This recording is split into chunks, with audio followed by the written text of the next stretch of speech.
Problem with Shane's content and his presence online as a whole is that it lacks effort. Pony up, dude. Hi friends, welcome to Follow the Butterfly. If you're new here, my name is Anna. This channel is mostly about creativity and navigating being a creative person while also being a wannabe professional. The goal is to help other artists feel less alone. In this video, we're going to be talking about Shane Dawson. I'm sure most of you already know him. If you've clicked on this video, you probably already know about all the controversies that he's found himself in over the past few years. So I'm not going to be talking about that a lot in detail in this video. They will be mentioned because it is kind of pertinent to the question that we're asking today. But if you would like an in-depth analysis, or not even an analysis, like retelling of what actually has gone on with Shane Dawson, then I suggest watching D'Angelo Wallace's video on that subject. I will leave that link in the description below. With that said, what is the central question of this video? What are we talking about today? Why are we talking about Shane Dawson? Why are we giving this dude any airtime? This video seeks to answer one question. Is Shane Dawson actually creative?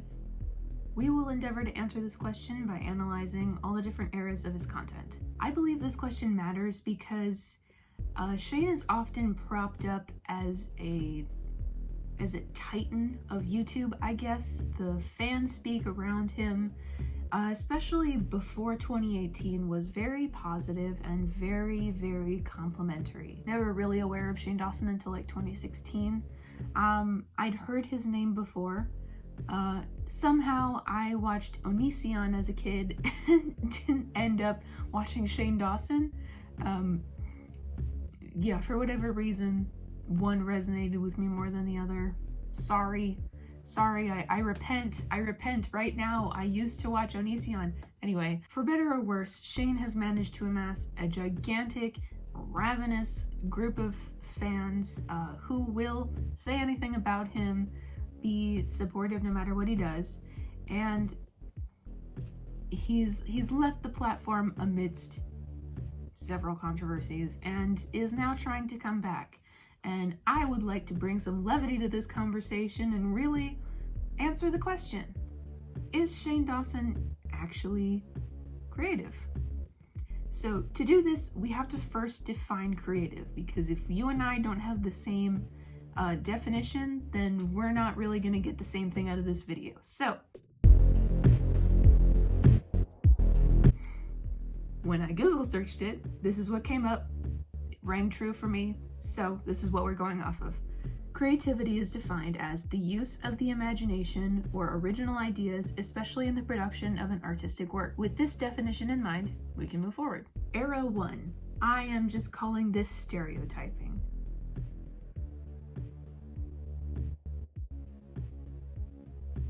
So Shane's early days are largely sketch comedy, parody songs, that kind of shit. Very common on early YouTube, very run-of-the-mill for the day. This body of work really relied on stereotypes to be funny. And making any marginalized group the butt of a joke is obviously never okay. It doesn't take a rocket science to see that. A rocket science? It doesn't take a genius or a rocket scientist to see that. Shane's not reinventing the wheel here, nor should he. Shane is in his late teens and early 20s in these videos, and while that's still too old to be making these kinds of jokes in good faith, or just out of pure ignorance or whatever, one can hardly expect him to be writing masterpieces. Like right now, I'm 24. I'm probably gonna look back at this video and be like, you didn't know much when you wrote this. It's okay, sweetie. It only takes a modicum of effort to realize that relying on stereotypes and relying on making marginalized people the butt of the joke is lazy and overdone and not okay. I cannot accept that there were not people telling Shane back in 2008, 9, whenever this was, that isn't okay and you shouldn't be doing that. It also takes no effort to think of a joke that does not come at the expense of other people.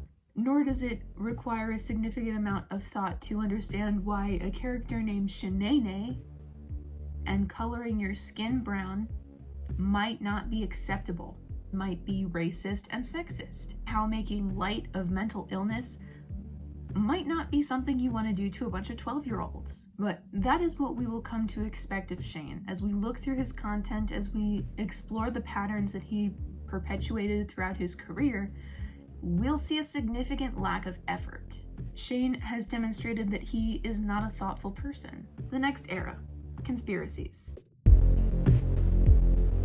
Conspiracies, air quotes. I never watched these videos. I want to say, until the documentary series that we'll talk about in a moment here, I never watched Shane's videos. In rewatching these videos, his conspiracy content, a standard is established.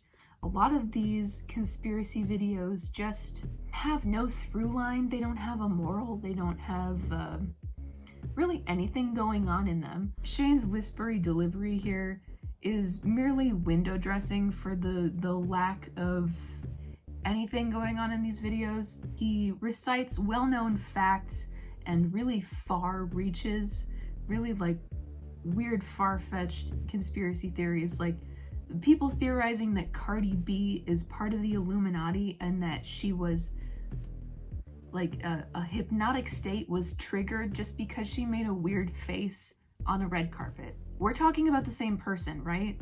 We're both talking about Cardi B, who makes weird faces all the time. I really don't think that's evidence that she's in the Illuminati. But anyway, Shane probably doesn't either, but that's a conspiracy theory that you decided to highlight on your YouTube channel?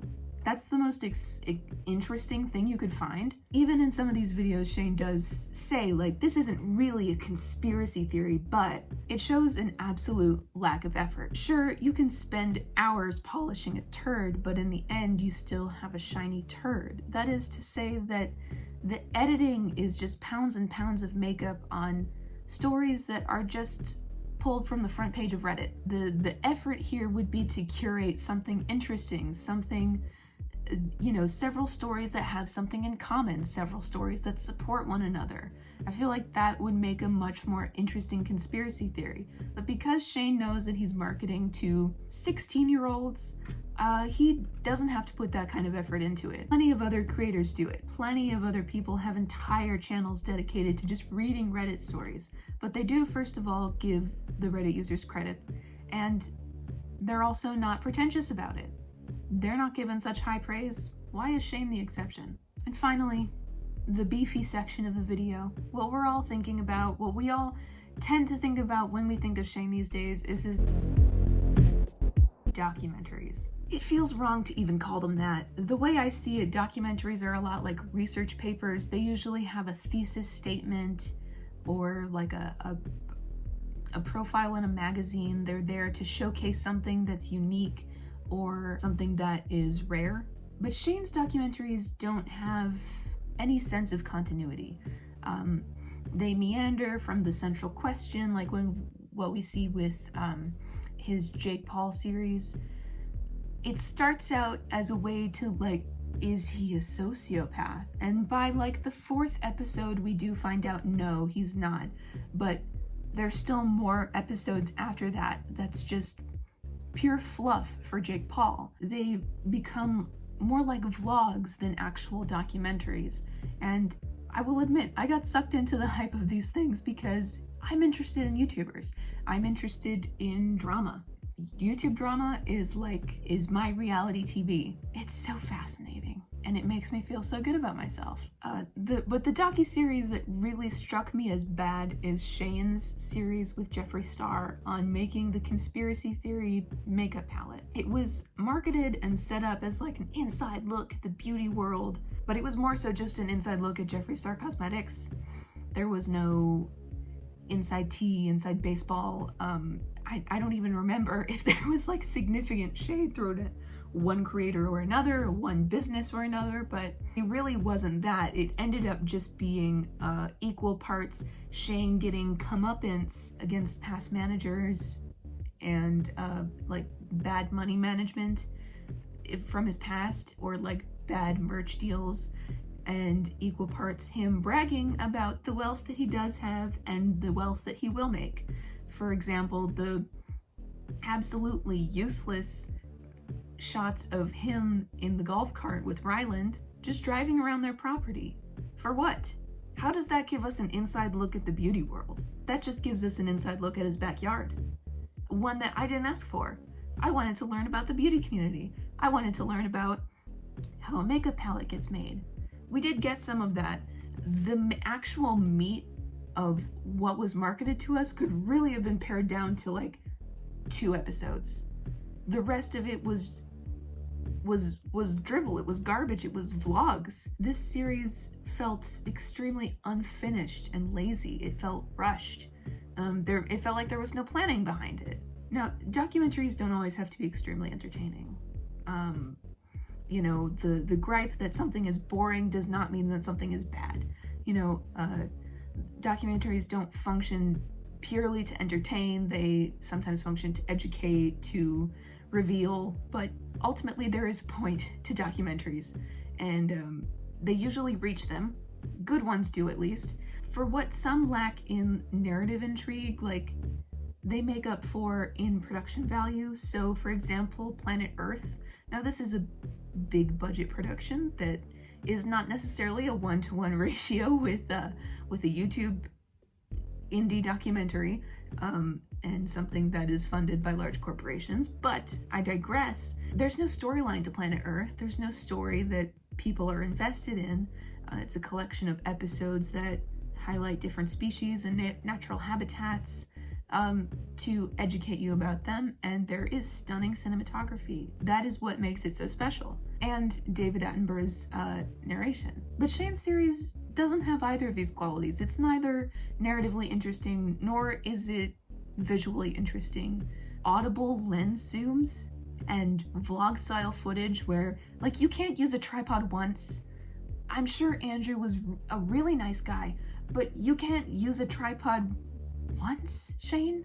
Because no matter how professional someone is, your hands are not steady. You can't use a boom mic, like an external mic. You have to attach it to your camera so that we can hear the zoom on the lens. If you want to call yourself a documentary filmmaker, if you want to try to brand yourself as that, you should really put the effort in to live up to the title. Shane's documentaries lack structure. They lack effort. My final thoughts: is Shane Dawson creative? Yeah, I think so. But his content is not. The problem is that he's lazy. The problem with Shane's content and his presence online as a whole is that it lacks effort. It takes hard work to plan a video and make it good. To script it, write out shots, think of different visual elements to pepper in to keep people interested.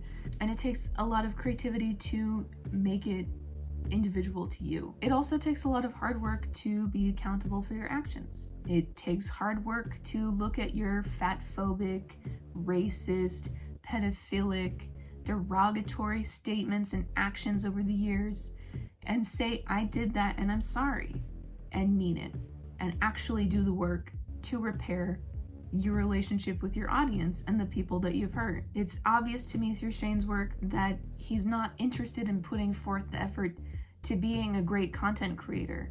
He was rewarded for being mediocre early on and decided to settle for that. I don't think he's stupid. I don't think he doesn't get any of this. I'm not making this video to tell him something that he doesn't know. I don't think he's a very good content creator, but I think he's a great marketer. It's made obvious by the fact that it's taken so long over the decade that he's been on this platform for people in his audience to like, oh wait, back in 2008, he did blackface, and that was kind of fucked up. He effectively marketed himself out of that, and his audience clearly forgot about it. Creativity is not the most important thing, especially online. Everything has been done before, there's nothing new under the sun, originality is dead, whatever. However, as someone who is lauded as a godfather of YouTube, Shane doesn't have much to show for it. So you may be thinking, Anna, okay, this is all well and good. We've decided that Shane Dawson is creative, but he's lazy. What does this mean about me? Why is this fit on the channel? Why is this on a channel for creatives? Because this is my advice to you. With the example of Shane Dawson, put in the effort. do everything to the best of your ability, to the highest level of skill that you can possibly do. I'm sure this is an experience that you've had if you're a creative person, but the experience of looking back on something that you've made and knowing that you could have done more but you didn't, and now you're dissatisfied with this product, it's not a good feeling, and it's not something to be building a career off of. Monetary, physical limitations, all those things, those are constraints that you can't really control. But in the areas that you can control, do your absolute best. Don't cheat yourself and make mediocre work. If you're really serious about this, you're gonna regret it. There are hundreds of videos on my channel that are private because I'm not happy with them. They're not my best work. This is something that I'm making just for myself, even because I look at Shane, I look at myself. I see a lot of potential in myself. I don't want to be in a situation someday where some scruffy 24-year-old is going to come on the internet, or someone even younger than that, and says, hey, this shit is lazy,